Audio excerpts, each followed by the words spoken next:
যুবকরা শোনো, বোনেরা শোনেন, মায়েরা শোনেন, জীবনে যাই করেন আর তাই করেন, কখনো কোনো ভুল ব্যক্তির মায়ায় অতিরিক্ত লেভেলে পড়া যাবে না।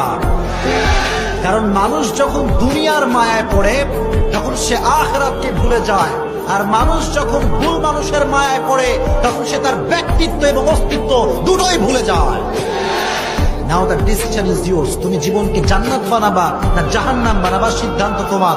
আজ থেকে কখনো কাউকে অতিরিক্ত লেভেলে মায়া করা যাবে। একজনে আসক্ত হন, 10 নারীতে আসক্ত হয়ে যে পুরুষ জীবন চালায়, সে পৃথিবীতে যাই পাক আর না পাক সুখ কোথাও খুঁজে পায় না।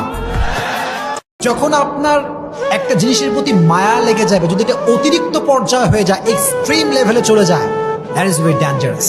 কারণ মায়াটা মানুষকে তিলে তিলে তিলে শেষ করে দেয় মানুষের জীবনটাকে।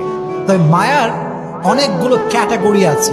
এক একজনের মায়া এক এক জিনিসের প্রতি। কারো মায়া টাকার প্রতি, কারো মায়া বাড়ির প্রতি, কারো মায়া বইয়ের প্রতি, আবার অনেক যুবকের মায়া হচ্ছে গার্লফ্রেন্ডের প্রতি। আছে না নাই?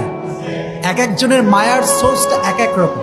অনেক যুবক আমারে মেসেজ দেয় যে হুজুর, হুজুর কি যে কষ্ট জীবনে, একজন মেরে ভালোবাসলাম হুজুর, হাতে আমারে বাদ দিয়ে আরেকজন বিয়ে করে ফেলছে, জীবনে কষ্টের শেষ নাই। তো ওই যে মায়াটা লেগে যায়, ওই মায়াটা ওভারকাম করতে পারবে।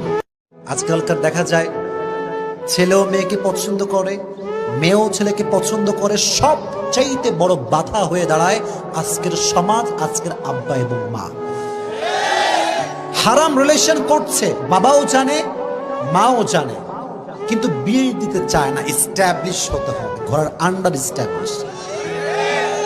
এস্টাবলিশ হতে হতে যুবকের পুরো যৌবনটাই নষ্ট হয়ে যায়। এসব বাদ দেন। মেয়ে যদি ভালো হয়, ছেলেও যদি ভালো হয়, বিয়ে দেওয়ার দরকারটা আছে না নাই?